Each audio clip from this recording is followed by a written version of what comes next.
Yeah.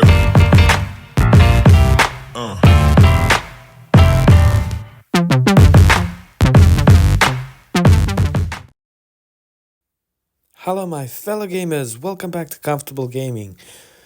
Today, we're talking the best Souls-like games, part 3, and starting off the list with my favorite Souls-like game on Game Pass, Lies of P, in the weird Pinocchio universe. This game is absolutely incredible. It's one of my favorite games of 2023, my game of the year last year, and it's so flipping good with its weird dark atmosphere, really good story, really good combat. Like, I can't find anything wrong with this game, and it's still been on Game Pass for such a while. And if you haven't tried this and you love Bloodborne, for example, you're gonna love this game. For any Souls-like fan, it's a must play. Next on the list, we got Hollow Knight. And this is just an incredibly beautiful game, incredibly beautiful story. It plays more like a platformer. It's got an incredible art style, really good combat, and it does have a lot of Souls-like elements, even though it is a bit of a platformer with really challenging bosses, dying and repeating your path again. It's very much Souls-like in more of a Metroidvania sort of retrospective in that way, and it's really good. And it's one of the best Souls games that are not your traditional Souls games. And if you love platformers and you love Souls game, it's one of the best games you can play. And I always say people, it's a must try. Even on Game Pass Score, you can get this game and play it. Next up on the list, we got Lords of Fallen. Now, this is more of your traditional Souls-like game. Very much plays like Dark Souls 1, 2, and 3. So from that point on, you'll be right at home. If you love Dark Souls, love Elden Ring, like a really weird and messed up universe, medieval universe, it's really that's for you. And it's a really good game. And if you played 2014 Lords of Fallen, this is a huge step in the right direction. The game is improved in every aspect, to especially the combat, to everything else in the game, story, and it's a really incredible game to play on Game Pass for any Souls fan out there. I found it very interesting builds you can do in this game, very interesting bosses, and I found myself quite challenged in this game. So it has all the elements you want of a traditional Dark Souls game. So if you haven't played this yet, I suggest you give this a go, because if you've just finished like me Elden Ring and Shadow of the Erdtree and you're looking for more Dark Souls, more Elden Ring, this is your next best bet. This is the closest thing you will get to that. Next up, we got Remnant of Ashes of 2. The first game is already on Game Pass, and I just recommend jumping straight into the second one. So if you ever wondered how Souls games will play like if they were a little bit of a shooter, this is your next big thing. And what's really great about this game as well, it really encourages you to play co-op with other people, and it's very easy to play co-op this game. So from that point on, you don't have to be so afraid and so scared of difficult bosses and trending on your own. It's so seamless to do co-op. There's no need to summon another player, wait for so long. You literally get into a group and just go through the entire game together. It's really incredible, and it plays really well as a Souls-like game, as a shooter. It's got good dodge mechanics, really good boss fights, but this time at least you have a gun and all of that. It's a really fun game, and I think the second one really builds up on the first game, which was a little bit of an underdog, and this one is just really good. Next up, we got Star Wars Jedi Fallen Order, and this is one of the best Star Wars games, the modern Star Wars games I've ever played. It's absolutely incredible to the story, Carl Kestis' story, gameplay, and it really plays like a Souls game. You die, you return to your point, you lose your experience points. If you die again, if you don't recover them in the fight, traditional Souls-like in Star Wars.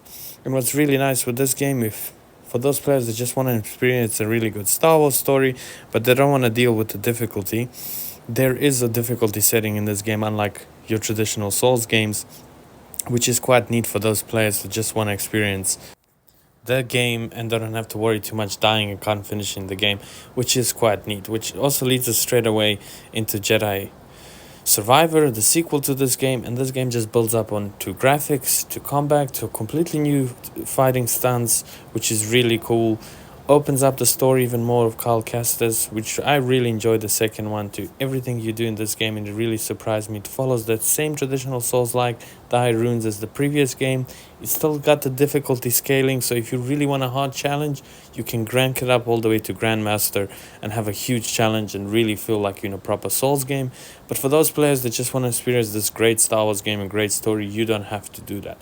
Or you still want a challenge but you don't want it to be insanely over difficult, there's also like a medium setting for all of that. So I personally don't like difficulty settings in Souls games. I think they should just be, that's what makes the game. But this is a different game. It is a Star Wars game, and I think a lot of people just want to experience this amazing story and enjoy Star Wars. So I think this game really has an exception for me to have a difficulty scaling. Other than that, everything else, the boss fights were incredible. The story, like I said, just getting better and better in this game, and I'm excited for another Jedi Fallen Order of Jedi Survivor game. Next up on the list is Tunic. So if you want a game that has Souls-like elements, dying, difficulty, bosses, terrain, and all those things, but you don't want it to be in such a really dark universe as usually Souls-like games really are, and this what this offers. It's a really neat indie game, one of the best games on Game Pass from indie studios. It's really got a great system, very makes you think about everything you do in the game. There's many Souls-like challenges that you will need as well, and it just plays a little bit like old school Zelda.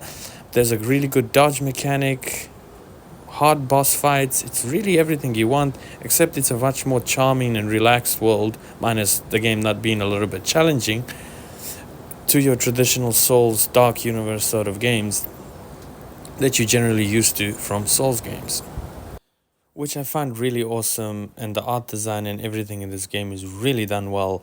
It's a really great adventure to play. It doesn't take too long to beat, but there's also really good replay value as well in the game. Now back to more traditional Souls game, we got Wulong Fallen Dynasty. And when I say more traditional Souls-like, I really mean it completely directly to Sekiro. So this is from Team Ninja, the creators of Neo 1 and 2. So if you played those games, they make really incredible Souls-like games, I think, and I really enjoyed Neo 1 and 2, except this one is more parry, parry, parry. So everything will be about parry.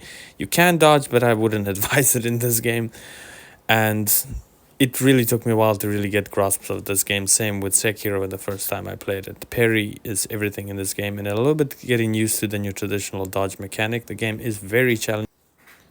It will definitely test you and everything. It's really awesome Chinese dynasties, really fun story, and a really great game to check out. And last on the list, I got Dead Cells, and this is your traditional Metrovania sort of game.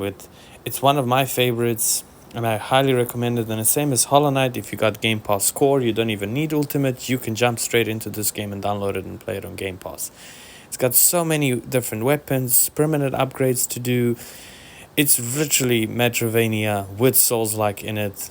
Difficult challenges, dodge mechanics. It's I will definitely compare it the most to Metro and Castlevania, same together as I said. But it's definitely got so many Souls-like elements as well into it that I do feel like I want to put it on this list, and I want a lot of people to try this game because it's really good. And this is the list of best Souls-like games you can play on Game Pass, and that doesn't necessarily mean they need to be exactly all carbon copies of one another.